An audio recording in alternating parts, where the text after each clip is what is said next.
Everybody, industrial law में अब हम लोग आ चुके हैं अपने लास्ट एक्ट पे। Last act is a kind of new act, ज्यादा क्वेश्चंस भी अभी तक नहीं है इससे, बट इसको समझने से पहले हम कुछ और बात समझेंगे, ठीक है? इसलिए मैं शुरुआत कर रही हूं एक कॉन्सेप्ट से जिसे आपको बहुत ध्यान से समझना है। चलो छोड़ो, पहले बात को सुनो। क्या हुआ? पेंशन। पेंशन क्या होता है? हम लोग इसको पढ़े हैं कब? जब हम लोगों ने अपना EPF and miscellaneous provision act पढ़ा, तब हम लोगों ने पेंशन के बारे में समझा कि एम्प्लॉयर क्या करता है, एम्प्लॉय के लिए एक जगह पैसा इकट्ठे करते जाता है और जब उसकी रिटायरमेंट हो जाती है तब वो पैसा उसे time to time monthly income की तरह मिलने लग जाता है। क्यों ये जरूरी है? क्योंकि हर पर्सन जब तक काम कर रहा होता है तब तक तो उसके पास एक रेगुलर फ्लो ऑफ इनकम होता है, लेकिन जब काम करना बंद कर देता है, जैसे कि 65 की एज पे मान लो, ठीक है, इंडिया में मैक्सिमम 65 पे रुक ही जाते हैं,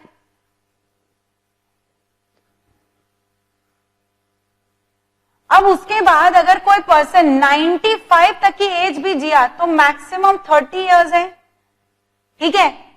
अगर इतनी तक भी लाइफ है तो मैक्सिमम 30 इयर्स है, और मान लो कोई पर्सन 75 साल तक जिया तो भी मिनिमम 10 इयर्स तो है ही। तो मतलब वो एक अच्छा खासा पीरियड होता है जब आप कमा नहीं रहे होते हो बट खर्चे करने के लिए तो चाहिए, ठीक है? मतलब 65 की एज के बाद भी यू कैन प्लान एनीथिंग। हो सकता है कि आप जो समय अपनी फैमिली के साथ न बिता पाए हो काम करते समय, एम्प्लॉय वो समय रिटायरमेंट के बाद बिताना चाहे फैमिली के साथ, कहीं ट्रैवल पे जाना है, तीर्थ यात्रा पे जाना है, घूमने जाना है, अब रिलेटिव्स के यहाँ जाना है, कुछ भी जरूरत हो सकती है। उसके अलावा भाई कुछ लोग को होता है कि हमारा घर का खर्चा ही चले या फिर हम कुछ नया सेटअप डाल सके, एनीथिंग, मतलब कुछ भी रिक्वायरमेंट हो सकती है, ठीक है? कुछ भी रिक्वायरमेंट हो सकती है। ऐसे में एक रेगुलर फ्लो ऑफ इनकम तो चाहिए। तो पेंशन क्या करता था? पेंशन उसी रेगुलर फ्लो ऑफ इनकम को मेंटेन रखने में मदद करता था। मतलब पैसा आपका ही है, बस ये है कि जब आप काम कर रहे हो तब हम कुछ पैसा उसमें से एक फंड में डाल देंगे, कुछ पैसा आपको देते जाएंगे, ठीक है? मतलब एज सैलरी और वेज जो भी है, और रिटायरमेंट के टाइम पे जो पैसा हमने आपका इकट्ठा किया था वो आप टाइम टू टाइम आपको मिलते जाएगा। तो ये एक आराम हो जाता था। पर ये आराम किसको था? ये आराम मोस्टली किसे था?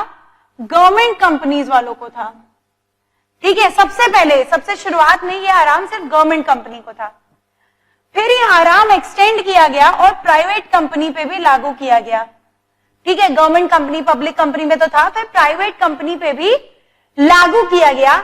साथ साथ यही आराम सेल्फ एम्प्लॉयड पे लागू किया गया।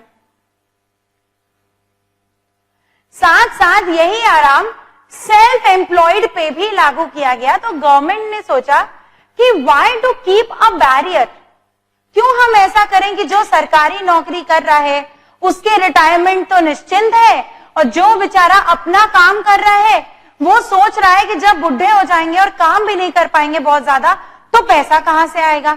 या जो लोग प्राइवेट कंपनीज में सर्व कर रहे हैं वो ये सोच रहे हैं कि यार सरकारी नौकरी मिली होती तो ज्यादा अच्छा होता। तो why to create that distinction? तो गवर्नमेंट ने क्या किया कि इसी आराम को प्राइवेट कंपनी और सेल्फ एम्प्लॉयड के लिए भी एक्सटेंड किया, और क्या लेके आए? नेशनल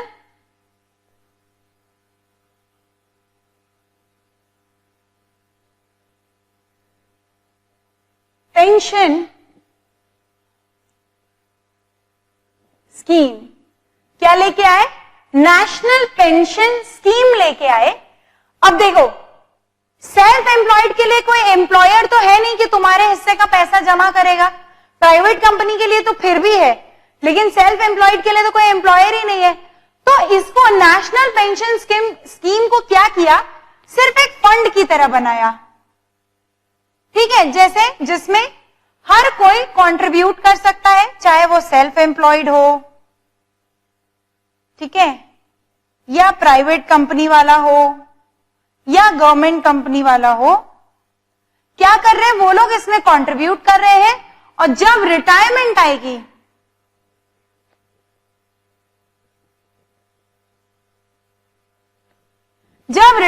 आएगी तो आपको टाइम टू टाइम आप ही का अक्यूमुलेट किया हुआ पैसा मिलते जाएगा।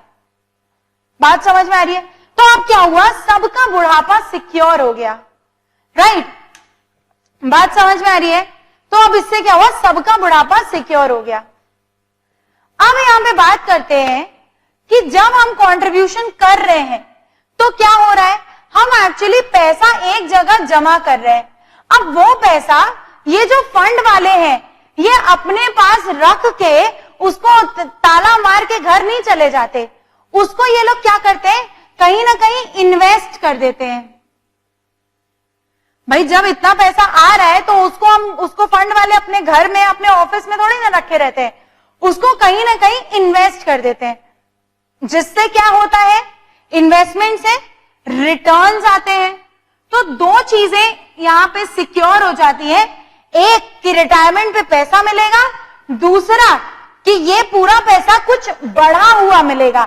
अगर 100 रुपए तुमने जमा किया है तो वो लोग सिर्फ 100 रुपए तुम्हें नहीं देंगे, 100 रुपए अगर तुमने जमा किया है तो डेफिनेटली 100 प्लस कुछ और देंगे, क्योंकि वही तो फंड का बेनिफिट है, राइट? तो ये जो पूरा मैकेनिज्म है, ये जो नेशनल पेंशन स्कीम का पूरा मैकेनिज्म है, ये एक अथॉरिटी रेगुलेट करती है। क्यों रेगुलेट करती है? क्योंकि यहां पे किसी का पैसा इन्वॉल्व है, the hard earned money of government employ, private employees और सेल्फ एम्प्लॉयड पर्सन, उस पर्सन का हार्ड अर्न्ड मनी इन्वॉल्व है। तो यहां पर गवर्नमेंट ने क्या किया, एक अथॉरिटी सेटअप की, और वही अथॉरिटी इस पूरी चीज को रेगुलेट करती है। अब इस पूरे सिस्टम में क्या क्या होता है, पैसा दिया जा रहा है, जिन्हें हम कह रहे हैं सब्सक्राइबर्स।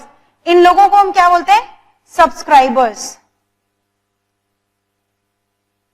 ठीक है? मतलब कुछ सब्सक्राइबर्स हैं जो एक फंड में अपना पैसा दे रहे हैं, वो पैसा इन्वेस्ट हो रहा है, रिटर्न्स मिलता है, रिटायरमेंट पे आपको एन्युटी मिलती है, मतलब कि टाइम टू टाइम पैसा मिलता है, हर महीने पैसा मिलने लग जाता है।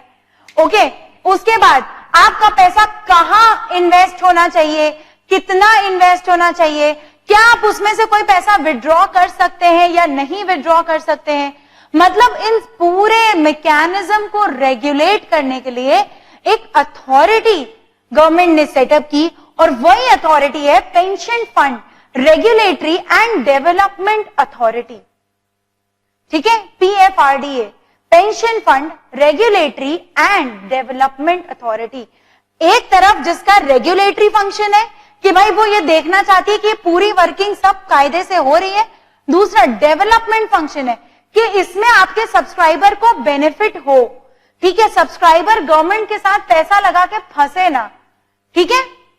तो यही के लिए क्या आया है, pension fund regulatory and development authority act 2013, मतलब एक एक्ट निकाला गया, एक्ट के तहत ये अथॉरिटी सेटअप की, इस अथॉरिटी ने यह फंड सेटअप किया, फंड में सब्सक्राइबर्स का पैसा आया, ये पैसा इन्वेस्ट हुआ, रिटायरमेंट पे दिया जाएगा, रिटर्न्स दिए जाएंगे। तो ये सारी कहानी कहां से शुरू हुई कि एक अथॉरिटी सबसे पहले सेटअप की गई, ठीक है? तो अब हम लोग यही एक्ट पढ़ने जा रहे हैं, which is pension fund regulatory and development authority act 2013। मैं आपको ये बता दूं कि इस एक्ट में हम लोग जो पढ़ने जा रहे हैं वो सिर्फ और सिर्फ उसकी बेसिक, आप कह सकते हो कि एजेंसीज के बारे में, मतलब क्या हैंड्स हैं इस अथॉरिटी के, कौन लोग काम करते हैं, ठीक है? और इसमें क्या बेनिफिट और क्या क्या प्रोविजंस इन्वॉल्व है।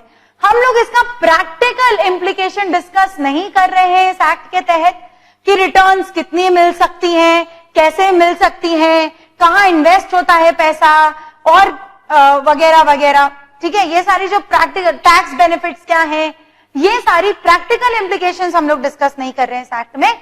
हम लोग सिर्फ इतना डिस्कस कर रहे हैं कि ये अथॉरिटी एक फंड सेटअप करती है and how the entire thing works.